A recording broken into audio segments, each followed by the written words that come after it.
How's it going, guys? My name is Corey Lawson from Howard Hanna in Liverpool, New York. I want to do a quick video to kind of go over a form that is required by real estate agents on the first time you meet them. This form is called the New York State Disclosure Form for buyer and seller. Now, also an important piece of paper that was put in place by the Department of State to protect you, the consumer. The nice thing about this form, it is not a contract, so you're not bound to an agent by signing this form.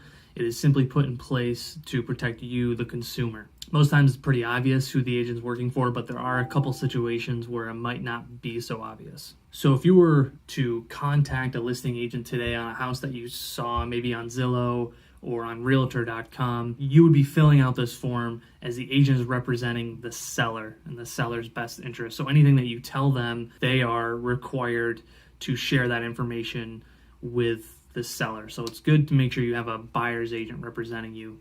The seller's agent represents the seller client to help them obtain a deal that works for them on their terms to sell their house. Seller agent owes to the seller the following duties: obedience, loyalty, disclosure, confidentiality, which is a big one, accountability, and reasonable skill and care. Now, as a buyer's agent, the duties that are owed, just like to the seller's agent, to the sellers, are one and the same.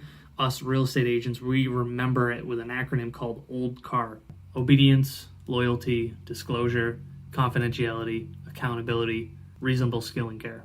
Now, a buyer's agent works with a buyer customer to secure a home and purchase a home on the terms that best fits their buyer. But the agent's working for your best interest. They're serving as a fiduciary to you, the buyer customer. On this form, it also mentions dual agency. And you can probably guess that it usually means listing agent representing the seller and the buyer. But when you do that, unfortunately, you give up your right of loyalty. You should consider the conflicts that could arise in a relationship like that. But dual agency could also mean you have a listing agent representing the seller and a buyer's agent representing a buyer, but they're both from the same brokerage. Now, that would be dual agent with designated sales agents. Still dual agent because it's the same brokerage, it's all under the same roof, but each party's acting on the interests of their customer or client. So if you have any other questions, feel free to reach out to me. I'd be happy to go over them.